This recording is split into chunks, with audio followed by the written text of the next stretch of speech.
नहमदुहु व नसल्ली व नसल्लिमु अला रसूलिहिल करीम अम्मा बाद फ़अऊज़ु बिल्लाहि मिनश शैतानिर रजीम बिस्मिल्लाहिर रहमानिर रहीम।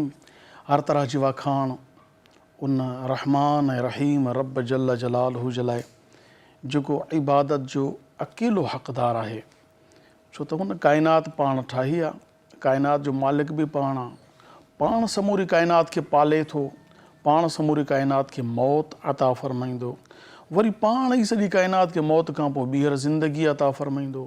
उन खां पोइ संदसि मर्ज़ी संदसि पंहिंजी मंशा जीअं चाहींदो तीअं कंदो, जंहिंखे जन्नत में दाख़िल करे पंहिंजी बाज सां करे या कंहिंखे उन जे अताउनि सां, उन जी इबादतुनि सां, उन जी मर्ज़ी आहे, जहन्नम में जंहिंखे विझे, पर असीं उन खां रहम ऐं करम जो सवाल करियूं था।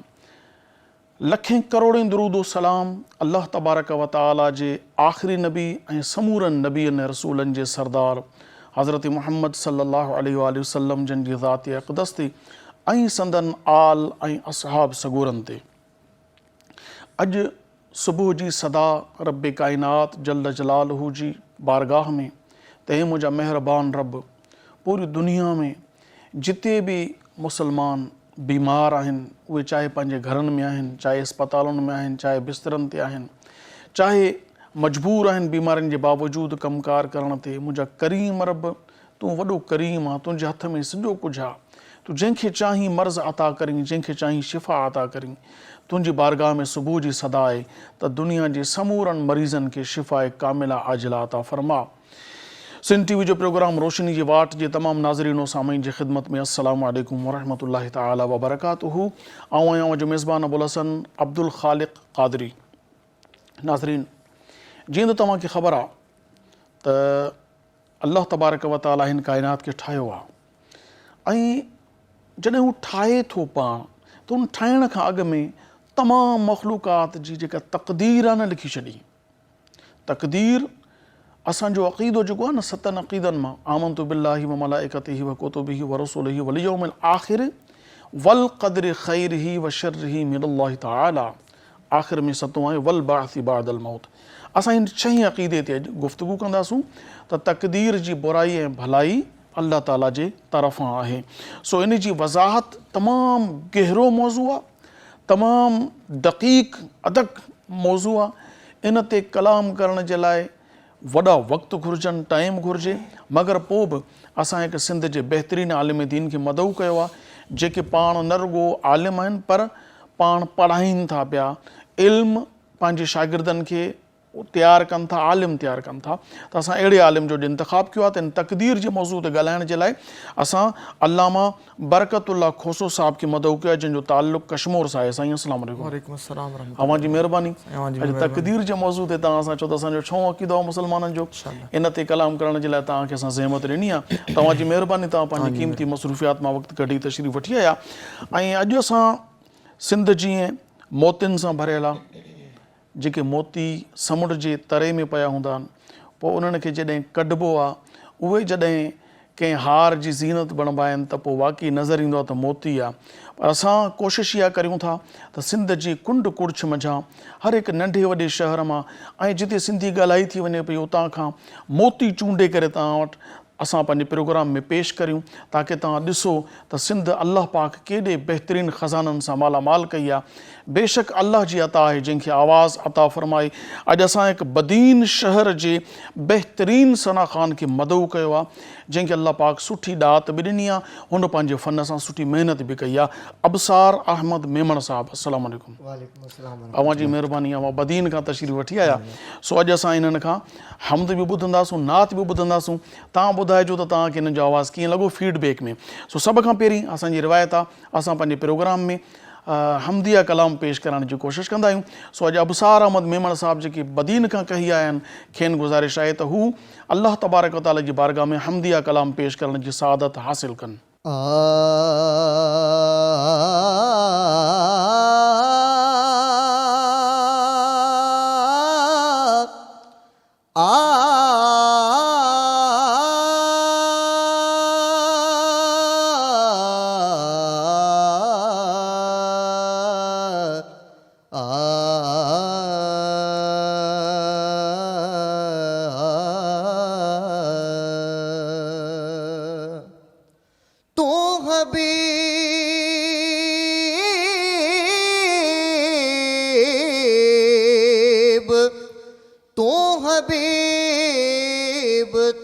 तबीब, तू दर्दन जी दवा,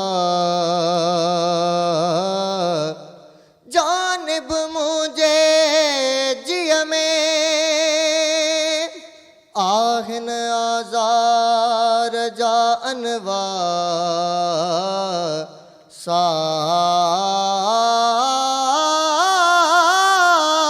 साहब दे शफा मियाँ मरीजन खे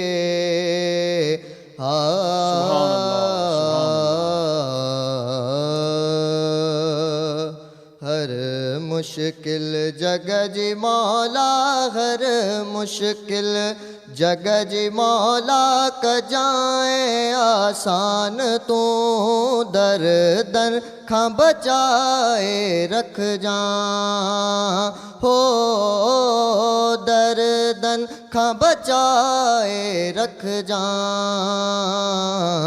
अल्लाहु अल्लाहु अल्लाहु अल्लाहु अल्लाहु,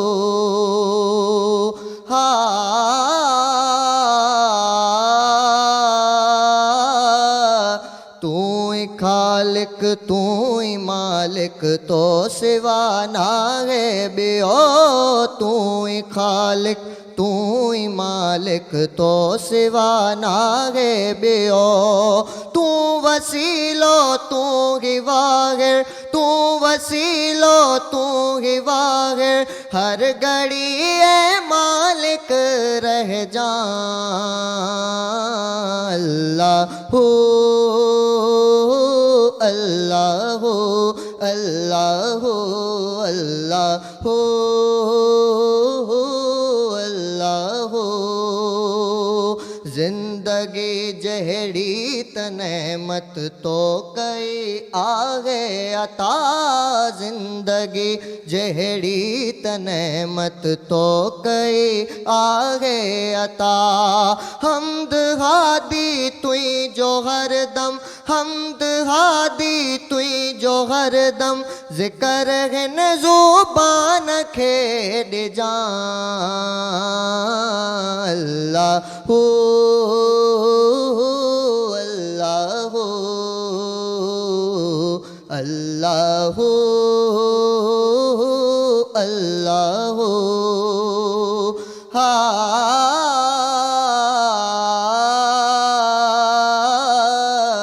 समद जंग सहरा जबल जलवा तुझा जलशान हो, समद जंग सहरा जबल तुझा जलवा जलशान हो, शुक्र जा सजदा नमाज़ों, शुक्र जा सजदा नमाज़ों, बारी ताला तू बख्श जा। अल्लाहु अल्लाहु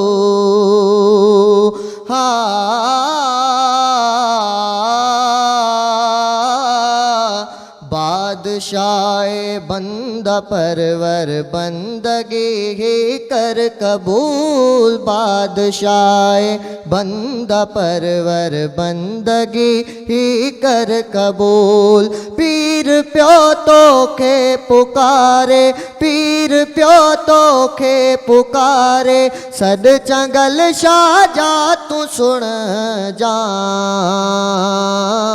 अल्लाहु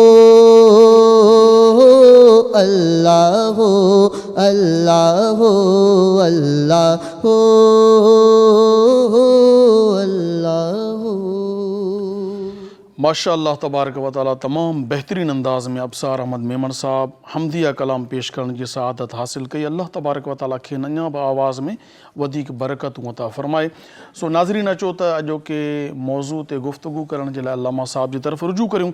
अल्लामा साहब, तक़दीर असांजो छहों अक़ीदो आहे, तक़दीर छाखे चइबो आहे, इन जी वज़ाहत फरमायो। अल्हम्दुलिल्लाहि रब्बिल आलमीन वल आक़िबतु लिल मुत्तक़ीन वस्सलातु वस्सलामु अला सय्यिदिल अंबियाइ वल मुरसलीन व अला आलिहि व अस्हाबिहि अजमईन, अम्मा बअदु फ़अऊज़ु बिल्लाहि मिनश शैतानिर रजीम, बिस्मिल्लाहिर रहमानिर रहीम। इस्लाम जे बुनियादी अक़ाइद मंझां यानी जिन शयुनि ते ईमान रखण सां माण्हू इंसान मुस्लमान थींदो आहे उन्हनि मां सचो अक़ीदो आहे अल्लाह ताला जी तरफ़ां ॾिनल तक़दीर ते ईमान रखणु। तक़दीर छा आहे? तक़दीर जो मतिलबु इहो हूंदो आहे कि अल्लाह तबारक व तआला पंहिंजे इल्म अज़ली जे मुताबिक़, जो अल्लाह ताला जो इल्मु हमेशह खां आहे ऐं हमेशह खां रहंदो, उन इल्म मुताबिक़ अल्लाह तबारक व तआला पंहिंजे इल्म मां इहो ॼाणे वरितो कि फ़लां माण्हू फ़लां कमु कंदो, पोइ अल्लाह तबारक व तआला उन जे मुताबिक़ उहो फ़ैसिलो फ़रमाए छॾियो, त इन खे तक़दीर चइबो आहे। तक़दीर जो हूअं मतिलबु लफ़्ज़ी मतिलबु हूंदो आहे अंदाज़ो करणु, यानी कंहिंजे मुताबिक़ इहो अंदाज़ो लॻाए सघूं था कि हे कमु फ़लां कंदो, यानी जीअं ख़दशो ज़ाहिर हूंदो आहे। त अल्लाह तबारक व तआला ने शइ तो पाक, लेकिन इंसान जीअं कुझु करण वारो हुयो तीअं अल्लाह तबारक व तआला उन जे मुतालिक़ उहो फ़ैसिलो लोहे महफ़ूज़ में लिखी छॾियो त फ़लां बानो ही कमु करण वारो आहे। उन जे मुताबिक़ जो को बानो करणु चाहे पियो उन मुताबिक़ जो अल्लाह ताला फ़ैसिलो लिखियो उन खे तक़दीर चइबो आहे। तक़दीर सुठी बि हूंदी आहे ऐं तक़दीर बुरी बि हूंदी आहे। ॿिन्हिनि ते ईमान रखणु इहो मुस्लमान लाइ ज़रूरी ऐं वाजिबु अमल आहे कि उन जे मथां ईमान रखे। क़ुरान करीम फ़ुरक़ान हमीद जे अंदरि अल्लाह तबारक व तआला इरशाद फ़रमायो यमहुल्लाहु मा यशाउ व युस्बित व इंदहु उम्मुल किताब, कि अल्लाह तबारक व तआला जे दस्ते कुदरत जे अंदरि इहा ॻाल्हि आहे कि अल्लाह ताला जहिड़ी तक़दीर खे चाहे जो का आहे महफ़ फ़रमाए छॾे, उनखे मिटाए छॾे, ऐं जहिड़ी तक़दीर खे चाहे अल्लाह तबारक व तआला बरक़रार रखे। व इंदहु उम्मुल किताब, हक़ीक़ी इल्मु अल्लाह तबारक व तआला वटि आहे, यानी उम्मुल किताब लोहे महफ़ूज़ जे अंदरि आहे। इंसान माण्हू जेको कुझु कंदो आहे ज़रूरी न आहे कि उहो तक़दीर मुवाफ़िक़ ई कमु कंदड़ हुजे, बल्कि इंसान जेको कमु करण वारो हुयो उन ई मुताबिक़ अल्लाह तबारक व तआला उन लाइ लिखी छॾियो आहे। लहा मा कसबत व अलैहा मक्तसबत, इंसान लाइ उहो जेको कुझु आहे जेको इंसान पंहिंजे कसब ऐं पंहिंजी महिनत सां कंदो आहे। को भलो कमु कयईं त उनजो सवाबु उन लाइ अता फ़रमायो वेंदो। व अलैहा मक्तसबत, कोई बुराई वारो कमु कयईं त उनजो बोझ बि उन जे मथां आहे। वला तज़िरु वाज़िरतुम विज़रा उख़रा, ईअं न आहे जो कमु ॿियो कुझु करे पोइ इंसान जे मथां ज़बरदस्ती जा कोई अमाल उन जे मथां मुसलत कया वञनि, ॿियनि जा बोझ बि जेका आहे उन जे मथां मोकिलिया वञनि, ईअं न आहे थींदो। त तक़दीर जे मथां ईमान रखणु अहिड़े तरीक़े सां लाज़िम ऐं ज़रूरी आहे जीअं इंसान तौहीद बारी तबारक व तआला जे मथां ईमान रखंदो आहे। हाणे तक़दीर में कहिड़ी शयूं जेका आहे भलियूं हूंदियूं आहिनि ऐं कहिड़ियूं शयूं जेका आहे शर जे अंदरि दाख़िल थींदियूं आहिनि, इहो इंसान जे पंहिंजे वस जे अंदरि न आहे, बल्कि इंसान खे इहो हुकुम ॾिनो वियो आहे फ़रमाए कि अल्लाह तबारक व तआला इरशाद फ़रमायो व हदैनाहुन नजदैन, असां इंसान खे ॿ रस्ता अता फ़रमाया। हाणे उन्हनि मंझां उहो कहिड़े रस्ते खे इख़्तियार करे थो। अगरि त उहो भले रस्ते खे इख़्तियार करे आमाल सालिहा इख़्तियार करे थो ऐं चङा अमल कया अथई त इन खे चयो वेंदो कि हे इंसान पंहिंजी तक़दीर खे भले कमनि जे अंदरि इस्तेमालु करे थो। ऐं फ़र्ज़ु कयो कि अगरि इंसान मादल्ला उहो रस्तो इख़्तियार करे जेको जहन्नम जे तरफ़ जेको आहे मुंतक़िल कयो वियो आहे, उन रस्ते ते हलंदो त इन जो मतिलबु इहो आहे त इंसान पंहिंजी तक़दीर खे पंहिंजे अमाल जे ज़रिए सां ख़ुदि ख़राबु करे थो। त इन मंझां इहो बि वाज़िह थी वियो कि इंसान जेको आहे मजबूर महज़ न आहे। मजबूर महज़ जो मतिलबु इहो हूंदो आहे जेकी असां हिकु जुमिलो ॿुधंदा आहियूं कि यार असां छा कयूं, असांजी तक़दीर में इहो लिखियलु हुयो, असां त जेको असांजे बारे में फ़ैसिलो कयो वियो सो असां उहो कयोसीं, ईअं न आहे। बल्कि इंसान खे अल्लाह तबारक व तआला जेका आहे उनखे ॿ अखियूं अता फ़रमाई, ज़बान अता फ़रमाई, अक़ुल शूर अता फ़रमायो, त उन सां गॾोगॾु इनखे इन ॻाल्हि जी बि शूर अता कयो वियो त तोखे पंहिंजे अमाल जे ज़रिए सां पंहिंजी आख़िरत खे सुठो करिणो आहे। अगरि उहो सुठो अमल करे थो त इन जो मतिलबु इहो आहे कि पंहिंजी तक़दीर जे एतबार सां ख़ैर वारनि कमनि में उनखे गुज़ारे थो। ऐं अगरि माअज़ल्लाह उहो कंहिं बुराई जे कम जे अंदरि मुंतक़िल थिए थो त इन जो मतिलबु इहो आहे कि इंसान पंहिंजी तक़दीर सां उहे शयूं इख़्तियार करे थो जिन शयुनि खां अल्लाह तबारक व तआला मना फ़रमायो आहे। हाणे तक़दीर जे मथां ईमान रखणु एतिरो ज़रूरी ऐं लाज़िम अमल आहे। नबी पाक सल्लल्लाहु तआला अलैहि वसल्लम इरशाद फ़रमाइनि था कि हर उम्मत जे अंदरि मजूसी माण्हू गुज़रिया आहिनि, यकीनन मुंहिंजी उम्मत में बि मजूसी ईंदा। फ़रमाए कि मुंहिंजी उम्मत जा मजूसी उहे माण्हू आहिनि जेके तक़दीर जे मथां ईमान न रखण वारा हूंदा, यानी जंहिंजे मथां जेके माण्हू इंसान त हूंदा लेकिन तक़दीर जे मथां ईमान न रखंदा। त फ़रमायो कि तक़दीर जे मथां ईमान रखो, वग़ैरह न फ़रमाए रसूलुल्लाह सल्लल्लाहु अलैहि वसल्लम कि अहिड़ा माण्हू हूंदा जेके मजूसी हूंदा, यानी तक़दीर जे मथां उनजो ईमान न हूंदो। फ़रमाए अगरि उहे तव्हांखे सलाम कनि त तव्हांजे मथां लाज़िम आहे उनजे सलाम जो जवाबु न ॾियो। अगरि उहे बीमार थी वञनि त तव्हां उनजी इयादत करणु न वञो। अगरि उहे मरी वञनि त उनजी जेका आहे नमाज़ जनाज़ जे अंदरि शिरकत न कजो। फरमाए कि इहे उहे मुंहिंजी उम्मत जा माण्हू आहिनि जेके तक़दीर बारी तबारक व तआला जे मथां ईमान रखण वारा न हूंदा। हिकु मशहूरु हदीस आहे हदीस जिब्रील, जंहिंखे मौसूम कयो आहे मुहद्दिसीन किराम। उन जे अंदरि जिब्रील अमीन अलैहिस्सलाम ख़ुदि नबी पाक सल्लल्लाहु अलैहि वसल्लम जी बारगाह में हाज़िर थिया ऐं हुज़ूर अलैहिस्सलाम खां अची करे सवाल कयूं कि या रसूलल्लाह मल ईमान, हुज़ूर फरमायो कि ईमान छा खे चइबो आहे? त रसूलुल्लाह सल्लल्लाहु अलैहि वसल्लम इरशाद फरमायो कि अन तुमिन बिल्लाहि व मलाइकतिही व कुतुबिही व रुसुलिही वल यौमिल आखिर वल क़द्रि खैरिही व शर्रिही। फरमाए कि ईमान जो मतिलबु इहो हूंदो आहे कि तूं अल्लाह ते, अल्लाह जे नबीअनि ते, अल्लाह जे रसूलनि ते, अल्लाह जी किताबनि ते, आख़िरत जे ॾींहं ते ईमान रख। इन सां गॾोगॾु तक़दीर जे मथां बि ईमान रख। यानी तक़दीर जो मतिलबु ईंदो आहे कि जेको अल्लाह तबारक व तआला फ़ैसिलो फरमायो हाणे इंसान खे उनजे मुताबिक़ ज़िंदगी गुज़ारणी आहे, लेकिन इंसान मजबूर महज़ न आहे कि इंसान पंहिंजो बुरो अमल करे अचे या उनजे मथां काई तकलीफ़ अचे त उहो इहो रस्तो इख़्तियार करे कि यार मुंहिंजे वस में त न हुयो, इहो त मुंहिंजी तक़दीर जे अंदरि लिखियो वियो, सो मूं उहो कयो। ईअं न आहे, बल्कि इंसान खे अल्लाह तबारक व तआला लहा मा कसबत व अलैहा मक्तसबत, ॿई रस्ता उनखे अल्लाह ताला ता फरमाया। सुठो कमु कंदो त मतिलबु इहो आहे कि तक़दीर खे पंहिंजी खे सुठो करे थो, व अलैहा मक्तसबत, बुराई वारो को कमु इख़्तियार करे थो त हिन जो मतिलबु इहो आहे कि पंहिंजी तक़दीर खे इंसान पंहिंजे हथनि सां पाण ख़राबु करे थो, मजबूर महज़ न आहे। हाँ, कुझु फ़ैसिला अहिड़ा हूंदा आहिनि जेके अटल बारी तबारक व तआला जी तरफ़ हूंदा आहिनि, यानी उन्हनि जे अंदरि काई कमी बेशी न हूंदी, उहो अल्लाह ताला जो हिकु हतमी फ़ैसिलो हूंदो आहे। अगरि इंसान उन में कुझु करण बि चाहींदो आहे त इंसान नाहे करे सघंदो। उहो हिकु क़िस्म आहे तक़दीर जी, इंशाअल्लाह अॻिते प्रोग्राम में असां डिस्कस कंदासीं। माशाअल्लाह नाज़रीन, वक़्तु थियो आहे कमर्शियल ब्रेक जो। असां इजो था वापसि वरूं मां ॾिसंदा रहो सिंध टीवी प्रोग्राम आहे रोशनी जी वाट।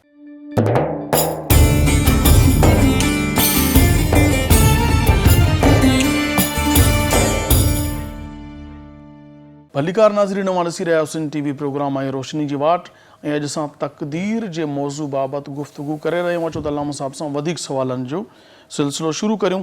अलामा साहिब, तक़दीर जा क़िस्म केतिरा आहिनि, कहिड़ा आहिनि? उलमा तक़रीबन 3 क़िस्मूं बयानु कयूं तक़दीर जूं। आम फ़हम जेके अल्फाज़ बयानु कया विया उन में हिकिड़े तक़दीर खे तक़दीर मुबरम चयो वेंदो आहे, हिकिड़े खे तक़दीर मुअल्लक़ ऐं शबीह बि मुबरम। हिन जी तफ़सील छा आहे उहो मां अर्ज़ु कयां थो। जेका क़ुरान करीम फ़ुरक़ान हिमिन जी आयत मुबारक में अर्ज़ु कई कि यमहुल्लाहु मा यशा व युस्बितु व इंदहु उमुल किताब, त इन मां जा इहो वाज़े थिए थो कि अल्लाह तबारक व तआला कुझु त फ़ैसिला उहे फ़रमाइनि जेके अल्लाह तबारक व तआला चाहे त उनखे मिटाए ख़तमु करे छॾे, ऐं जंहिंखे अल्लाह तबारक व तआला चाहे उनखे बरक़रार रखे। तक़दीरी हिकु क़िस्म अहिड़ी हूंदी आहे कि जंहिंखे तक़दीर मुबरम चयो वेंदो आहे। उनजो मतिलबु इहो हूंदो आहे कि अल्लाह तबारक व तआला बाने जे लाइ ख़ासि हिकु फ़ैसिलो फ़रमायो कि हिन सां हे मामिलो थियण वारो आहे, यानी उन जे अंदरि काई तब्दीली वाक़ई न हूंदी, बल्कि उहो अल्लाह तबारक व तआला जो अटल फ़ैसिलो हूंदो आहे। उनखे रब तबारक व तआला चाहे त कंहिंखे पंहिंजे जेका इज़न सां कंहिं नबी अलैहिस्सलातु वस्सलाम खे उनजो इल्मु अता फ़रमाए तो रब तबारक व तआला जी मर्ज़ी, लेकिन आम असां माण्हुनि में कंहिंखे बि ख़बर न हूंदी कि हीअ तक़दीर जी कहिड़ी क़िस्म आहे।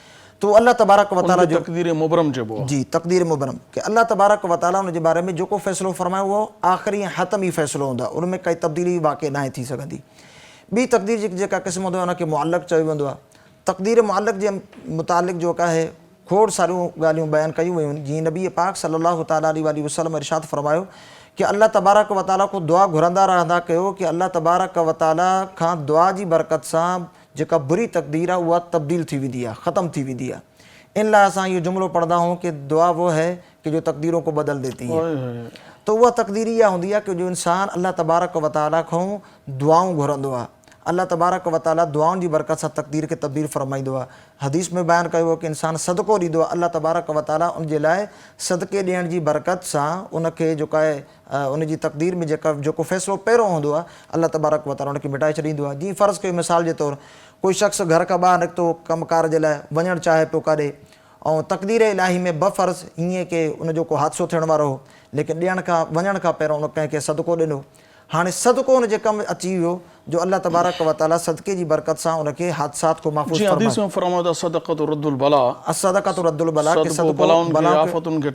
जी अहिड़े तरीक़े सां दुआ जे बारे में माउ पीउ जी ख़िदमत जे हवाले सां आहे। त इन तक़दीर खे चइबो आहे तक़दीर मुअल्लक़, जेको इंसान ऐं ॿारनि जी दुआनि सां तक जेका आहे तब्दील थी वञे। यानी हिकिड़ी तक़दीर आहे मुबरम जेका तब्दील नाहे थियणी, अटल फ़ैसिलो हूंदो आहे। ॿियो तक़दीर जो क़िस्म उहो आहे जेको तब्दील थी सघे थो, उनजो सबबु कुझु बि हुजे। जीअं सदको आहे, सदका ख़ैरात आहे, माउ पीउ सां जेको आहे हुस्न सलूक आहे, ॿारनि सां हुस्न सलूक आहे, ख़ुशि अख़लाक़ी आहे, दुआऊं वग़ैरह आहिनि। इहो आम इंसान जे एतबार सां। टी क़िस्म जेका हूंदी आहे उहा उनखे छबीब मुबरम चइबो आहे। उनजो मतिलबु इहो आहे कि आम इंसाननि जी दुआउनि सां त तब्दील न थींदो आहे, लेकिन अल्लाह जा जेके ख़ासि बाना हूंदा आहिनि, क़ुर्ब इलाही रखण वारा, उन्हनि जी दुआउनि सां अल्लाह तबारक व तआला उन्हनि जी जेका आहे तक़दीर जे फ़ैसिलनि खे तब्दील फ़रमाईंदो आहे। उहे अल्लाह तबारक व तआला जा ख़ासि बाना आहिनि। जीअं हाणे मूं अर्ज़ु कई कि अल्लाह तबारक व तआला जी बारगाह को इंसान दुआ घुरे कि अल्लाह तबारक व तआला उन जी दुआ जी बरकत सां उन जी तक़दीर खे तब्दील फ़रमाए, त जेको अल्लाह जो नेक बानो हूंदो उहो जंहिंमहिल अल्लाह को दुआ घुरंदो त यकीनन उहो उन जी दुआ जो असरु पहुचंदो हूंदो आहे। त जेके अल्लाह तबारक व तआला जा ख़ासि अंबिया कराम अलैहिमुस्सलातु वस्सलाम या हज़रात औलिया कराम अलैहिमुस्सलातु वस्सलाम, हदीस में जेका हदीस क़ुदसी बि आहे, उनजे अंदरि अल्लाह तबारक व तआला इहो त इरशाद फ़रमायो कि जेके मुंहिंजा ख़ासि बाना आहिनि, ला इन सअलनी ला उअतियन्नहु, कि अगरि उहो मूंखां सवाल कंदा त मां रब ज़रूरु उनखे अता फ़रमाईंदुमि।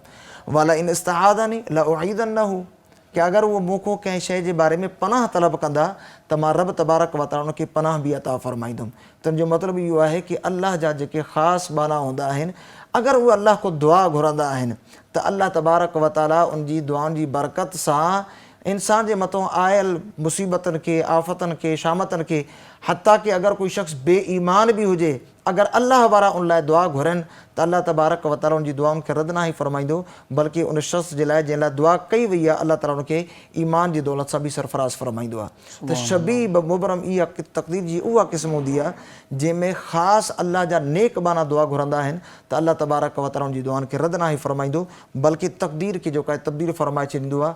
ऐं इंसान खे ख़बर बि न आहे पवंदी, इंसान जो इहो मामिलो बि न आहे हूंदो, ज़ाहिर बि न आहे थींदो कि कंहिंजी दुआ जो उहो असरु हूंदो आहे जेको अल्लाह तबारक व तआला जी बारगाह में मक़बूल थी वेंदो आहे। माशाअल्लाह। अल्लामा साहब, तक़दीर जे मौज़ू ते गुफ़्तगू त हली रही आहे, इनमें खोड़ सारा इबहाम आहिनि। उन इबहामनि ते असां तव्हां सां गुफ़्तगू कंदासूं। सभ खां पहिरीं त आम माण्हू इहो सम्झंदो आहे त यार मां जेका बि बुराई कई आहे उहो मुंहिंजे मुक़दर में लिखियलु हुई, जे मुक़दर में लिखियलु न हुजे त मां बुराई छो कयां हा। जेका मां चङाई कई आहे इहा बि अल्लाह, जेकॾहिं तव्हां चओ था त चङाई अल्लाह ताला जे तरफ़ां आहे त मां चङाई कई, मुंहिंजे मुक़दर में लिखियलु अल्लाह ताला लिखियो त मां कई, त पोइ जन्नत जहन्नम जो तसवर छाजे लाइ आहे? हे तक़दीर अल्लाह जे तरफ़ां आहे। अल्लाह ताला तक़दीर में लिखी छॾियो आहे हीअ बुराई कंदो, हीअ भलाई कंदो। असांजो अक़ीदो आहे वल क़द्र ख़ैरिही व शर्रिही मिन अल्लाह ताला, तक़दीर जी बुराई भलाई अल्लाह जे तरफ़ां आहे। पोइ बाने खे दोज़ख में छो विधो वेंदो ऐं बाने खे जन्नत में छो विधो वेंदो? तव्हांजे सवाल में त इहो वाज़े थियो थो जीअं इंसान बिल्कुलु मजबूर महज़ आहे। हालांकि इंसान मूं हाणे गुफ़्तगू में अर्ज़ु कई त इंसान मजबूर महज़ न आहे।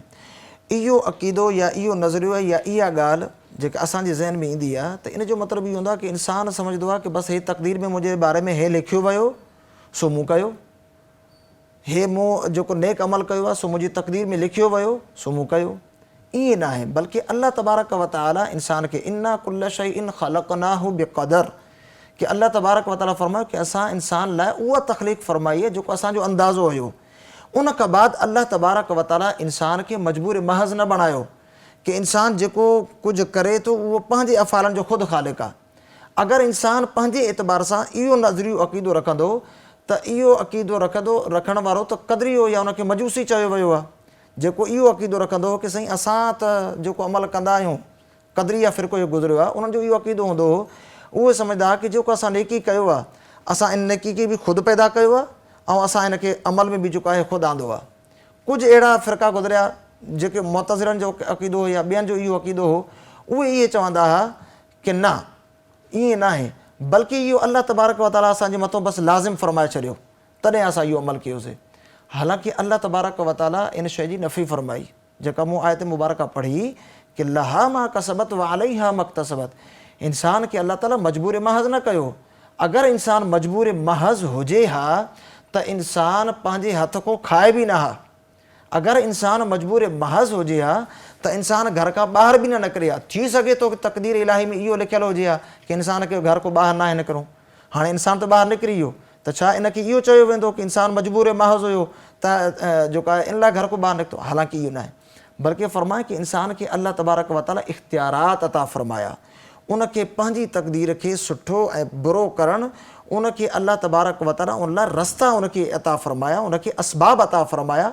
हाणे इंसान जे मथां इहो लाज़िम आहे कि उहो कहिड़नि असबाबनि खे इख़्तियार करे थो।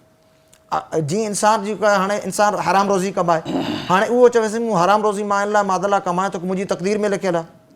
हिकिड़ो इंसान तव्हां चओ था कि उहो इंसान हलाल रोज़ी कमाए थो, उहो चएसि मुंहिंजी रिस्क मुंहिंजी जेका आहे तक़दीर में हलाल रोज़ी लिखी वई आहे, तॾहिं बि जेका आहे मूं हलाल रोज़ी कमाई आहे। मुंहिंजी तक़दीर में बि अगरि हराम लिखियलु हुजे हा त पोइ मां हराम कमाया हा। ईअं न आहे, बल्कि उन जे असबाब ते गौर कयो वेंदो कि अल्लाह तबारक व तआला अगरि उनखे मजबूर महज़ फ़रमाए हा त हलाल कमाइण वारो बि हराम जी तरफ़ मुंतक़िल थी वञे हा, ऐं हराम कमाइण वारो हलाल जी तरफ़ मुंतक़िल थिए हा। लेकिन अल्लाह तबारक व तआला उनखे वहदैना हुन नजदैन, उनखे चङे ऐं बुरे ॿिन्हिनि रस्तनि जो अल्लाह ताला उनखे असबाब अता फ़रमाया।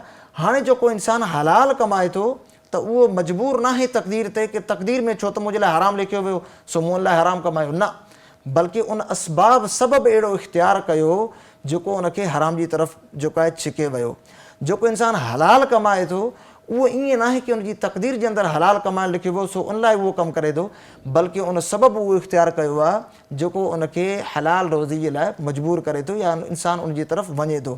त असां वटि जेको इहो फ़िक्रो चयो वेंदो आहे कि इंसान जेको आहे मूं इहो कमु इन लाइ कयो कि मुंहिंजी तक़दीर में ई लिखियो वियो आहे, हालांकि इंसान खे इहा ख़बर त न हूंदी कि तक़दीर में छा लिखियलु आहे। इहो इंसान फ़ैसिलो कीअं करे सघे थो कि हीअ तक़दीर में मुंहिंजे लाइ ईअं ई लिखियलु हुयो जेको मूं कयो, बल्कि ईअं न आहे। जेको इंसान कुझु करण वारो हुयो अल्लाह तबारक व तआला उनजे मुताबिक़ लिखियो, पोइ उन खां बाद अल्लाह तबारक व तआला उन लाइ असबाब पैदा फ़रमाया। हाणे इंसान जंहिं सबब खे इख़्तियार कंदो त यकीनन उनखे इहा ॻाल्हि अर्ज़ु कई वेंदी कि जेको तूं सबबु इख़्तियार कयो आहे इन में तुंहिंजे लाइ ख़ैर बि आहे, ऐं अगरि बुरो रस्तो इख़्तियार कयो त तुंहिंजे लाइ इन में शर बि आहे। इंसान मजबूर महज़ न आहे। अगरि इंसान मजबूर महज़ हुजे हा त यकीनन हलाल कमाइण वारो हराम जी तरफ़ मुंतक़िल न थिए हा, हराम कमाइण वारो हलाल जी तरफ़ मुंतक़िल न थिए हा। अलामा साहिबु, कुझु माण्हुनि जी सोच आहे त इब्लीस जेको सजदो न कयो इहो त अलाह जे इश्क में न कयईं, त अलाह तबारक व तआला लिखी छॾियो त अज़ाज़ील सजदो आदम अलैहिस्सलाम खे कोन कंदो ऐं पोइ हू लानती इला यौमुद्दीन थी वेंदो। हुन त इश्क जे करे, छो त हुन इहा बि ॻाल्हि माण्हू चवंदा आहिनि, मुंहिंजा सवालनि जो मक़सदु न हूंदो आहे त मां थो करियां पियो, जेके सवालात हली रहिया आहिनि बाज़ गश्त उन्हनि जी पहुचे थी त अज़ाज़ील जेको हो इब्लीस पोइ थियो, उनजो इश्क अलाह सां हो त सजदो करिणो आहे त तोखे करिणो आहे, तोखां सवाइ ॿिए खे सजदो न आहे करिणो, मुंहिंजो इश्क तोसां आहे, आशिक़ त अज़ाज़ील ॿिया मिड़ई सादड़िया, अहिड़े क़िस्म जी गुफ़्तगू, अहिड़ो ज़हन आहे त पोइ छा वाक़ई इब्लीस अलाह जो आशिक़ हो जो कंहिं ॿिए खे सजदो गवारा न पियो करे ऐं तक़दीर में अलाह ताला लिखी छॾियो हुयुसि तॾहिं सजदो न कयईं, या इन जी वज़ाहत फ़रमायो। अहिड़े क़िस्म जा सवालात। पहिरियों त इहो आहे कि लफ़्ज़ आशिक़ अल्लाह ताला लाइ इस्तेमालु थियणु खपे या न। अल्लाह तबारक व तआला जे लाइ लफ़्ज़ आशिक़ उलमा मना फ़रमायो कि लफ़्ज़ आशिक़ अल्लाह तबारक व तआला जे लाइ इस्तेमालु न आहे थियणो। ॿी ॻाल्हि इहा आहे कि मुमकिन आहे कि अल्लाह तबारक व तआला उन लाइ जेका तक़दीर मुबरम आहे, जंहिंमें अल्लाह तबारक व तआला जंहिंजे लाइ अटल फ़ैसिलो फ़रमाईंदो आहे कि हिन में काई तब्दीली न आहे थियणी, उहो असां नथा ॼाणियूं कि अल्लाह तबारक व तआला उन लाइ जेको आहे छा फ़रमायो। हा, जेके क़ुरान जूं आयतूं आहिनि, नबी पाक सल्लल्लाहु अलैहि वसल्लम जे जेके फ़रामीन आहिनि, उन्हनि मां इहो ज़ाहिर थिए थो कि यकीनन अल्लाह तबारक व तआला उन लाइ इहो फ़ैसिलो फ़रमायो, तॾहिं त उनखे अल्लाह तबारक व तआला पंहिंजी बारगाह मां ॿाहिरि कढी छॾियो, फ़ख़्रुज फ़इन्नका मिनस साग़िरीन, ऐं हितां निकिरी वञ, फ़इन्न अलैका लानती इला यौमिद्दीन, क़यामत जे ॾींहं ताईं तुंहिंजे मथां लानत आहे। त अल्लाह तबारक व तआला अगरि उहो फ़ैसिलो फ़रमायो त उहो अल्लाह तबारक व तआला जो फ़ैसिलो जेको मामिलो हूंदो उहो यकीनन तक़दीर मुबरम सां ताल्लुक़ रखे थो कि उहा तक़दीर जेके अल्लाह तबारक व तआला उन लाइ लिखी सो उन में उन लाइ कोई गुंजाइश बाक़ी न रही, अटल फ़ैसिलो हुयो, उन लाइ अल्लाह तबारक व तआला उन लाइ उहो फ़ैसिलो फ़रमायो। हाणे तव्हां ऐं असांजे लाइ छा हूंदो आहे, हिकु इंसानु आहे उहो ज़िंदगी पंहिंजी गुज़ारे थो, इंसानु बाज़ औक़ात फ़ौत थींदो आहे, चवंदो आहे साईं हीअ जन्नती माण्हू आहे, हीअ जेको आहे मादअल्लाह दोज़खी माण्हू आहे, इन लाइ बि असां ॻाल्हियूं कंदा आहियूं ऐं आम रोज़ में ईअं कंदा आहिनि।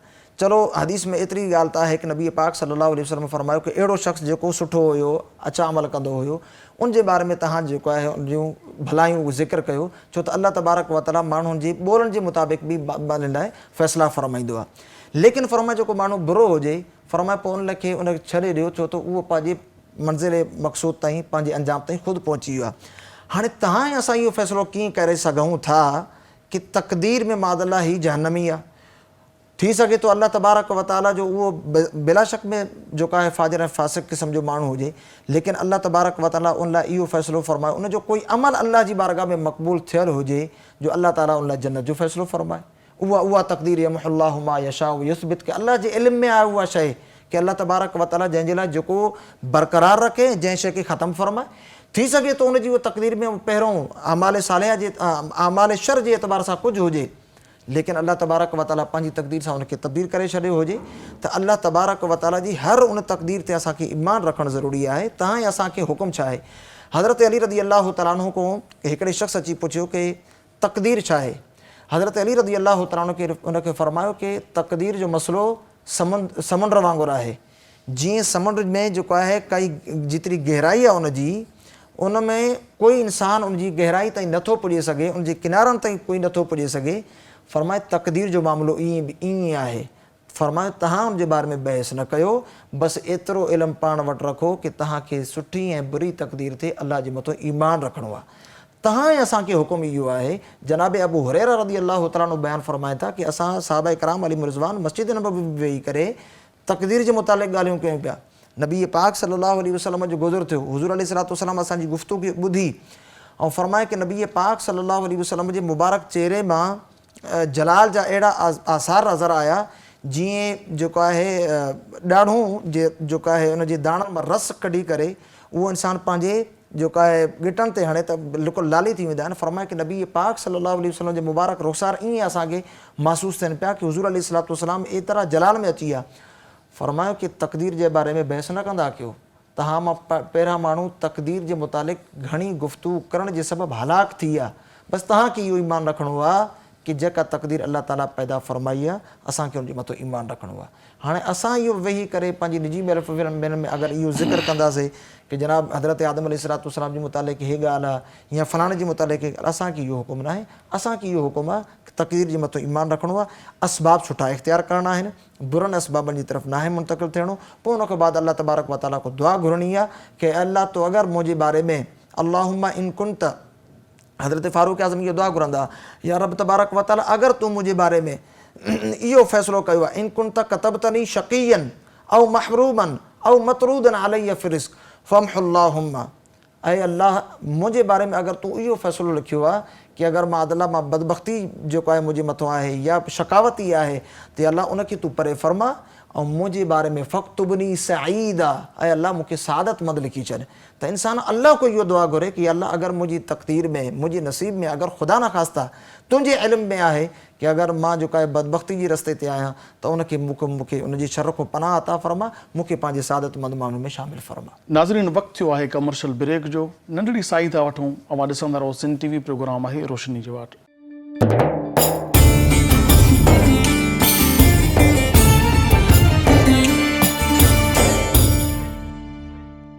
भलीकार नाज़रीन, अवां ॾिसी रहिया आहियो सिंध टीवी प्रोग्राम आहे रोशनी जे वाट।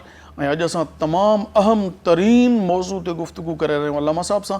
यकीनन असां त पूरी गुफ़्तगू त इन नंढड़े प्रोग्राम में कोन था करे सघूं, पर कमा हक़ अदायगी त मुमकिन ई न आहे असांखां, पर असां कोशिशि भरपूर करियूं था त इन टॉपिक खे जेतिरो थी सघे पंहिंजे नाज़रीन सामी जी ख़िदमत में आसान खां आसान लफ़्ज़नि में पेश करियूं।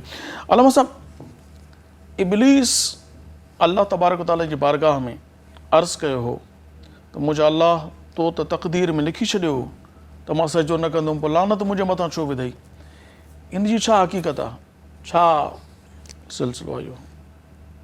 हिकिड़े ॾींहुं हज़रत इज़राईल अलैहिस्सलातु वस्सलाम आसमान जी तरफ़ निगाह कई या लोहे महफूज़ जे अंदरि उनजी निगाह वई।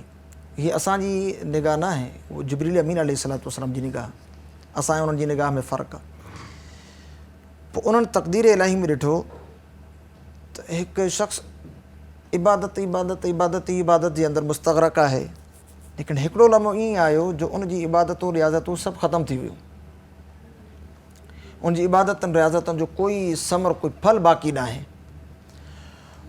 ॾाढा रोअण लॻा, अल्लाह तबारक व तआला जी बारगाह में इहे रोहनि पिया त सैयदना इज़राइल अलैहिस्सलाम आया। माना जिब्रील अमीन या तक़दीर में ॾिठो त हिकु शख़्स हूंदो जी। हिकिड़ो बानो आहे जेको डिघी इबादत करे कंदो थो। मगर बिल फर्ज़ हिकिड़ी नाफ़रमानी कंदो जंहिंजे करे हुन ते लानत पइजी वई ऐं इबादतनि जो मामिलो ख़तम थी वेंदो, कोई समरो न अच्छा मिलंदो। रोहण लॻा जी। त अलाए केरु आहे। हज़रत जिब्रील अमीन अलैहिस्सलाम खे ॾिसी करे हज़रत इज़राइल अलैहिस्सलाम बि आया ऐं उन्हनि अर्ज़ कई की जिब्रील अमीन छा ॻाल्हि आहे, कहिड़ी ॻाल्हि तोखे रोवारियो आहे? त हज़रत जिब्रील अमीन अलैहिस्सलाम उन्हनि खे बि अर्ज़ु कई की मूं तक़दीर इलाही में ॾिठो आहे त हिकिड़ो शख़्स अल्लाह ताला जी इबादत करे थो वॾे लंबे डिघे अरसे ताईं ऐं हिकिड़ी नाफ़रमानी जे करे पोइ अल्लाह तबारक व तआला उन ते लानत फरमाई आहे। हाणे ख़बर न आहे उहो अलाए केरु आहे, मां बि टिजां थो की उहो मां न हुजां। हज़रत इज़राइल अलैहिस्सलाम जंहिं महिल जिब्रील अमीन अलैहिस्सलाम जी इहा ॻाल्हि ॿुधी त उहे बि रोअण लॻा। अलाह हाज़िर कया हज़रत इसराफ़ील अलैहिस्सलाम, हज़रत मीकाईल अलैहिस्सलाम जेके अलाह जा चारि ई वॾा मुक़र्रब फ़रिश्ता आहिनि, उहे अहिड़े तरीक़े सां हज़रत जिब्रील अमीन अलैहिस्सलाम सां रोअण लॻा। पोइ हिननि चारनि हिक ॿिए सां इहा ॻाल्हि अर्ज़ु कई की असांजे रोअण सां त कुझु मसइलो हल न थींदो, हाणे असां जेको आहे हज़रत मलकुल मौत अलैहिस्सलाम खां पुछूं था की इहो छा मामिलो आहे। त उन्हनि जी बारगाह में जंहिं महिल इहो मामिलो अर्ज़ु कयूं त उन्हनि इहो बयानु कयो, फ़रिश्तनि इहा ॻाल्हि अर्ज़ु कई की बारी तबारक व तआला जी बारगाह में अहिड़ो बानो आहे, हेतिरी वॾी अरसे सां इबादत कंदो, उन खां बाद हिकिड़े गुनाह जे करे उहो जेको आहे अल्लाह ताला जी बारगाह को परे कयो वेंदो, उनजे मथां लानत जो जेको आहे उनजे ॻिची में तोक विधो वेंदो। असां रहियो था की असां में उहो कोई माण्हू न हुजे। त उन्हनि चयो त इब्लीस बि जेको आहे मुस्तजाब दावत त हुयो, उन महिल अज़ाज़ील हुयो, अल्लाह ताला जी बारगाह में जेका दुआ घुरंदो हुउसि उनजी दुआ क़बूल थींदी, मुस्तजाब दावत हुयो। उन वक़्तु इहा दुआ कई की मां इहा अल्लाह को दुआ घुरां थो की अल्लाह तबारक व तआला तव्हां चइनी खे, हालांकि उहो दुआ करे सघे पियो की अल्लाह तबारक व तआला उम्मत मुस्लिमा में कंहिंखे बि इन तक़दीर खां महफ़ूज़ फरमाए, लेकिन उन वक़्तु उन अज़ाज़ील हुयो, छो त उन इहा दुआ घुरी कि अल्लाह तबारक व तआला उन बुरी तक़दीर खां जेको अहिड़े तरीक़े सां आहे कि हिकिड़ो शख़्स इबादत करे थो, हिकिड़े गुनाह जे करे जेको आहे उनजे मथां लानत कई वेंदी, अल्लाह ताला उनजी जेको आहे उनजी लानत खां तव्हां चइनी खे महफ़ूज़ फरमाए। अच्छा, पंहिंजो पाण लाइ दुआ न घुरनि, पंहिंजे पाण लाइ दुआ न इहा दुआ घुरनि त मुंहिंजा अलाह हिन चइनी खे महफ़ूज़ फरमाए। पोइ जंहिं महिल अल्लाह तबारक व तआला हज़रत आदम अलैहिस्सलाम खे सजदो करण जो हुकुम ॾिनो त अल्लाह तबारक व तआला जी हुकुम जी तामील कंदे फसजदू, सभिनि फ़रिश्तनि सजदो कयो इल्ला इब्लीस, सवाइ इब्लीस जी। हालांकि इहो इब्लीस शैतान इब्लीस उन टाइम न हुयो, यानी सजदे करण खां अॻु इहो अज़ाज़ील हुयो। हालांकि उहो दुआ घुरे हा त या अल्लाह तबारक व तआला इन्हनि चइनि खे बि महफ़ूज़ फरमा, मूंखे बि महफ़ूज़ फरमा, लेकिन उन जेको आहे तकबुर कयो, अबा वस्तकबर, उन सजदे करण खां इनकार कयो, तकबुर कयईं, वकान मिनल काफ़िरीन, हमेशह हमेशह लाइ काफ़िरनि माण्हुनि में थी वियो। त उहो दरअसल ॿियो कोई ॿियो न हुयो, उहो इहो जेको आहे अज़ाज़ील जेको पहिरियों, यानी जंहिंखे असां इब्लीस चवंदा आहियूं, शैतान चवंदा आहियूं, इहो पाण हुयो। अगरि इहो अल्लाह को उन वक़्तु दुआ घुरे हा त यकीनन अल्लाह तबारक व तआला इन जी दुआ खे क़बूल फरमाए, छो त उन वक़्तु उहो मुस्तजाब दावत हुयो। लेकिन हिकिड़ो गुनाह जंहिंजे करे उनजी पूरी इबादत रियाज़तूं उनखे कमु न आयूं, उहा तकबुर जो जेको आहे उहो उनजो गुनाह हुयो, जंहिंजे करे अल्लाह तबारक व तआला उनखे पंहिंजी बारगाह मां परे करे छॾियो। अहिड़े तरीक़े सां ख़ुदि ई इन शैतान इब्लीस अल्लाह ताला जी बारगाह में अर्ज़ु कई कि या रब तबारक व तआला, सजदो मूं आदम अलैहिस्सलाम खे त न कयो, हाणे जेको माण्हू जेको आहे अमाल साले नथा करनि, तूं लानत जो मुस्तहिक़ मूंखे छो जेको आहे उनजो सबबु फरमायो। त अल्लाह हालांकि मूं इहो जेको आहे लोहे महफ़ूज़ में ॾिठो कि तूं जेको आहे हिकिड़े सजदे न करण वारे खे पंहिंजी बारगाह मां परे कंदे, त शिकायत अल्लाह तबारक व तआला जी बारगाह में कयईं। त अल्लाह तबारक व तआला उन वक़्तु इब्लीस को पुछियो त इहो ॿुधाए, तूं जेको इहा ॻाल्हि करें थो, जेका शिकायत मुंहिंजी बारगाह में करें थो, इहो तूं सजदे करण खां पहिरियों ॾिठो हो लिखियलु या सजदे करण खां सजदे न करण खां बाद? तोखे इहा ख़बर सजदो करण खां अॻु में पई हुई त सजदो तूं न कंदे या बाद में? अॻु में, अच्छा जी। त उन अर्ज़ु कई कि सजदे करण खां बाद में जेको आहे मूंखे इहा ख़बर पई। त पोइ अल्लाह तबारक व तआला फरमायो कि तूं सजदे करण जी वजह खां न वएं, बल्कि तोखे मूं अल्लाह रब हुकुम ॾिनो कि तूं आदम अलैहिस्सलाम खे सजदो कर, त तूं उनजी अकड़ में जवाब में इहो जवाबु ॾिनो, अना ख़ैरुम मिन्हु, मां त आदम अलैहिस्सलाम खां बहितर आहियां। ख़लक़तनी मिन नार व ख़लक़तहु मिन तीन, मां जेको आहे बाहि मां पैदा थियल आहियां, तूं उनखे मिटी मां पैदा कयो आहे। यानी माज़ अल्लाह पंहिंजी बाहि मां पैदा थियण खे मिटी जे मथां उन फज़ीलत ॾिनी और पंहिंजे तकबुराना लहजे में अल्लाह जी बारगाह में अर्ज़ कई कि ख़लक़तनी मिन नार व ख़लक़तहू मिन तीन, या अल्लाह मां जेको आहे बाहि मां ठहियल आहे उहो त मिटी मां ठहियल आहे, ऐं जेको आहे अना ख़ैरुम मिन्हु, मां त इन आदम अलैहिस्सलातु वस्सलाम को बहितर आहियां। त फ़रमाए कि अल्लाह ताला जेको तोखे पंहिंजी बारगाह मां कढे छॾियो, उनजी वजह इहा हुई कि तूं अल्लाह जी बारगाह में तकबुर कयो। तूं अगरि तकबुर न करे हा अच्छा, इन तकबुर खां पोइ लानत पई जी, इन जे तकबुर करण खां पोइ उनखे जेको आहे अल्लाह ताला पहिरीं पुछियो आहे त तूं छो न कयो सजदो? छो न कयो? त उन इहो जवाबु ॾिनो अना ख़ैरुम मिन्हु, या रब तबारक व तआला मां इन खां बहितर आहियां। इहो जेको इंसानु चवंदो आहे न मां उर्दू में चवंदा न मैं, उहा बकरी बि मैं मां कंदी आहे, पोइ बिला करे हिकिड़ो ॾींहुं ईंदो आहे जो उनजे मथां बि छुरी फेरजी वेंदी आहे। त अगरि उहो इहो न करे हा त अल्लाह तबारक व तआला जी बारगाह खां ॿाहिरि न निकिरे हा। हिकिड़े गुनाह जे करे एतिरनि सालनि जी इबादत, हालांकि उलमा इहो लिखियो आहे त हिकिड़ी रिवायत जे मुताबिक़ ज़मीन जो कोई हिसो अहिड़ो बाक़ी न आहे जिते शैतान सजदो न कयो हुजे। हिकु गिराट बराबरि अहिड़ी न आहे जिते इब्लीस अल्लाह जी बारगाह में सजदो न कयो हुजे। एतिरो सजदो हिकु रिवायत जे मुताबिक़ 650 साल, हिकु रिवायत जे मुताबिक़ 950 साल, 9,000 साल अल्लाह ताला जी इबादत गई। लेकिन उन खां बाद यानी उनजी इहा दावा ग़लति हुई त तो तक़दीर में लिखियो हुयो तंहिंजे करे मां सजदो न कयो, पर अल्लाह ताला जॾहिं पुछियुसि त तो भला इहा ख़बर अॻु में पई तोखे या पोइ पई? चई त इहा ख़बर मूंखे पोइ पई। चए तो जॾहिं सजदो न कयो त मूं तोखां पुछियो सजदो छो न कयो थी, तेसीं ताईं लानत न विधी न। जॾहिं मां तोखां पुछियुमि छो सजदो न कई त तो जवाबु छा ॾिनो? इहो जवाबु ॾिनो न, तो इहो जवाबु ॾिनो त तो तक़दीर में न लिखियो आहे जंहिंजे करे मां सजदो नथो कयां, या तो इहो जवाबु ॾिनो त मां हिन खां बहितर आहियां, हीअ बाहि मिटीअ मां ठहियल आहे, मां बाहि मां। तो तकबुर कयो, तुंहिंजे तकबुर जे सबबु तो ते लानत पई, न कि इन जे करे पई जो तो इहो चयो त तो सजदो लिखियो आहे तक़दीर में त मां न कंदुसि। यानी तुंहिंजी इहा दावा ई ग़लति आहे त तूं मुंहिंजे लिखे ते अमल कयो। यानी इंसान खे इहो चवणु त मुंहिंजी तक़दीर में अल्लाह ताला लिखियो तॾहिं मां बुराई कई, त इहा अल्लाह ताला जी तरफ़ निस्बत करणु बेअदबी आहे। तोखे कहिड़ी ख़बर हुई अल्लाह ताला लिखियो आहे? तोखे त अल्लाह ताला इख़्तियार ॾिनो हो न, तोखे जेको वणे हथु पंहिंजी मर्ज़ी सां खणी थो रखी थो, अखियूं पंहिंजी मर्ज़ी सां खणी थो रखी थो, घुमी पंहिंजी मर्ज़ी सां थो। जिते ख़ता थी वञे त अल्लाह कराई, जेकॾहिं चङाई थी पवे त मां कई त पोइ मूंखे जन्नत मिले। यानी इंसान जी डबल स्टैंडर्ड हितां ई ज़ाहिर थिए थो त जे मां चङाई कई आहे त मुंहिंजा अल्लाह जन्नत ॾे, जे बुराई थी वई आहे त तो तक़दीर में लिखियो। इहो डबल स्टैंडर्ड थी वियो, बिठो मयार थी वियो।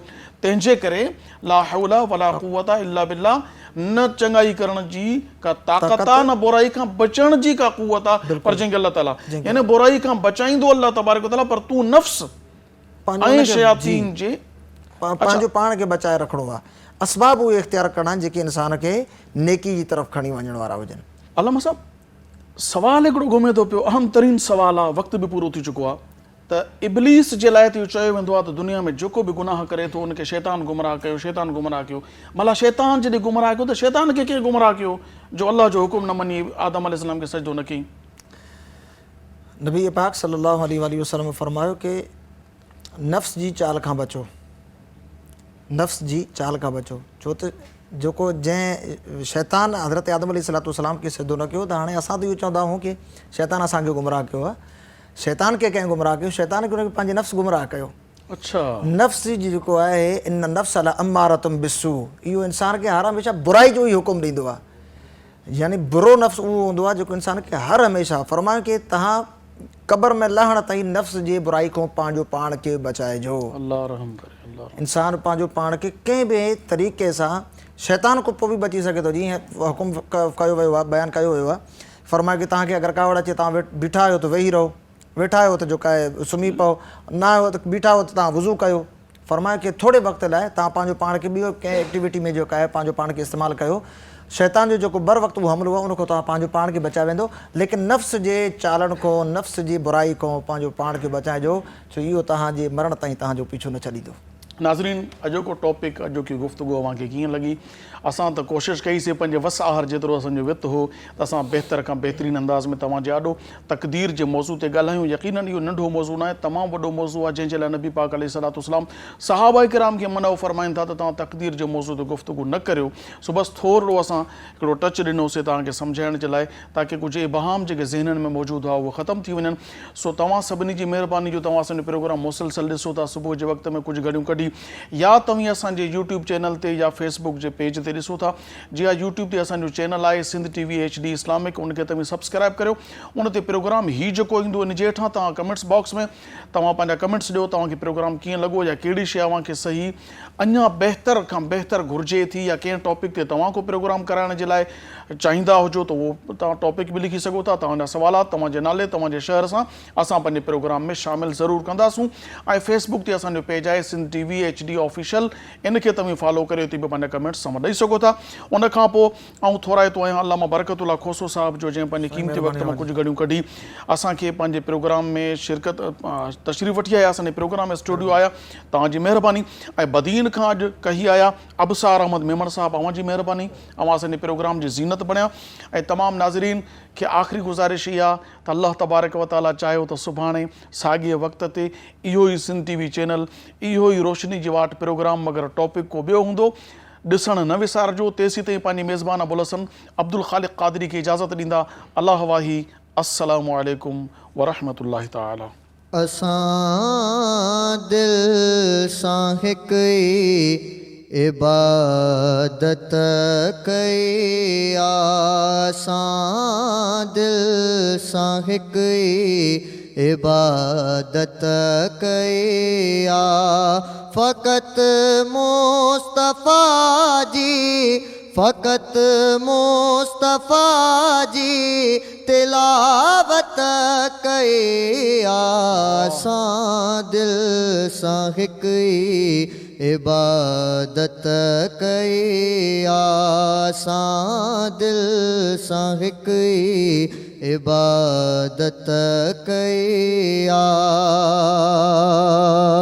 तुंहिंजो ज़िक्र घटिजे सो मुमकिन ई नाहे, तुंहिंजो ज़िक्र घटिजे सो मुमकिन ई नाहे, तुंहिंजे ज़िक्र जी रब, तुंहिंजे ज़िक्र जी रब हिफ़ाज़त कई, असां दिल सां हिकु इबादत कई, असां दिल सां हिकु इबादत कई।